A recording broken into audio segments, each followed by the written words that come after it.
খুবটাং পুনৰবাৰ স্বাগতম জনাইছোঁ মোৰ ইউটিউব চেনেল চাও সঞ্জীৱ বৰগোহাঁইলৈ। আপোনালোক সকলোৱে হয়তো গম পাইছে যে সম্পূৰ্ণ 8 মাহৰ পাছত জোনমণি ৰাভাৰ চাৰ্জশ্বীট দাখিল কৰিছে চেণ্ট্ৰেল ব্যুৰ' অফ ইনভেষ্টিগেশ্যনে অৰ্থাৎ CBI।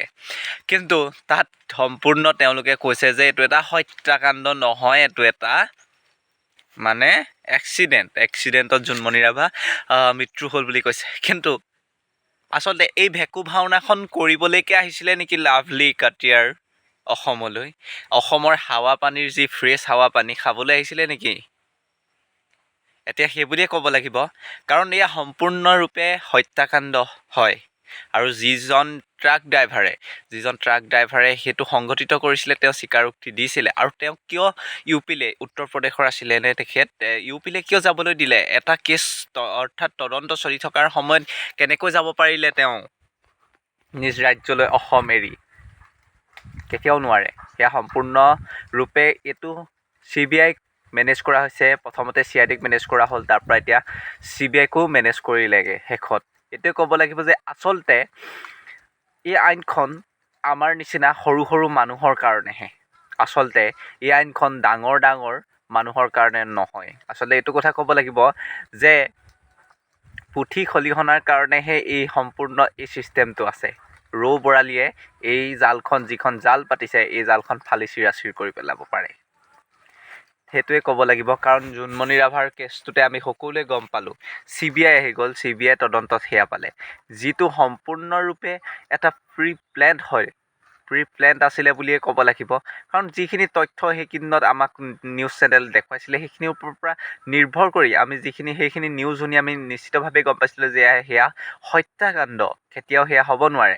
তাৰ পাছত পুলিচৰ ৰদবদল কৰিলে, বহুত পুলিচৰ তাত নাম সন্নিৱিষ্ট হ'ল, কিন্তু একেটাই হ'ল। দুদিনমানৰ পিছত পাহৰি গ'ল সকলোৱে।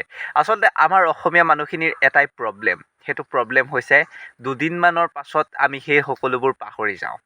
সেইটোৱে প্ৰব্লেম। আৰু সেই সুবিধাকে লৈ সকলোৱে অসমীয়া মানুহখিনিৰ ওপৰত এনেকুৱা অত্যাচাৰ কৰি গৈছে। আগত যেনেকৈ কা আন্দোলনৰ সময়ত আমি সকলোৱে বিৰোধিতা কৰিলোঁ, কিন্তু সেই কা আন্দোলনখন কৰাৰ এক ভেকু ভাওনা বুলি ক'ব লাগিব। কাৰণ আজি নিজৰ ওপৰতে ধিক্কাৰ জন্মিছে।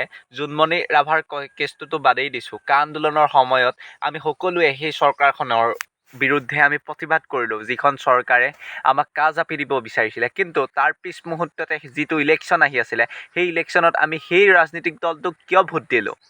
প্ৰত্যেকজন মানুহে এবাৰ নিজকে প্ৰশ্ন কৰক। বেছিখিনি কথা নকওঁ, হয়তো কমেণ্টত বহুতে বেয়াকৈ ক'ব পাৰে, হয়তো ক'ব পাৰে যে যিকেইজনে কমেণ্টত বেয়াকৈ ক'ব হয়তো তেওঁলোকৰ একেবাৰে নাই। ক'ব লাগিব, সেই বুলিয়ে ক'ব লাগিব। কাৰণ মোৰ ওপৰত ধিক্কাৰ জন্মিছে, সমগ্ৰ অসমীয়া জাতিৰ ওপৰত ধিক্কাৰ জন্মিছে হয়তো প্ৰত্যেকজন অসমীয়া মানুহৰে। কাৰণ কা আন্দোলনৰ সময়ত আমি বহুতে সেই কা আন্দোলনৰ সময়ত দুমুখীয়া স্থিতি গ্ৰহণ কৰিলে। কিন্তু এইটো কথা মনত ৰখা উচিত, আমাৰ যিটো ভোট দিয়াৰ আমাৰ যিটো নাগৰিকত্ব আছে, সেই ভাৰতীয় নাগৰিক হিচাপে আমি যিটো আমাৰ অধিকাৰ আছে, সেই অধিকাৰ আমি কিয় সেই পদুম ফুল ফালে দিবলগীয়া হ'ল? মই ডাইৰেক্টলি কৈছোঁ, সেই ৰাজনীতিক দলটোৱে নাম ধৰি কৈছোঁ। কাৰণ সেই ৰাজনীতিক দলটোৱে আমাক হয়তো কাণ জাপি দিব বিচাৰিছিলে অসমীয়া মানুহখিনিৰ ওপৰত। কিন্তু আমি সেই যিটো দলৰ বিৰুদ্ধে আমি সমগ্ৰ অসমীয়া প্ৰত্যেক ঘৰ মানুহৰ পৰা এজন মানুহ হ'লেও ওলাই আহিছিলে কা আন্দোলন কৰিবলৈ, কা বিৰোধিতা কৰিবলৈ। কিন্তু হ'ল কি? সেই চৰকাৰখনকে আমি গাদীত উঠাই আজি লাখপতি বাইদেউৰ আশাত বহি আছোঁ, অৰুণোদয়ৰ আশাত আমি বহি আছোঁ।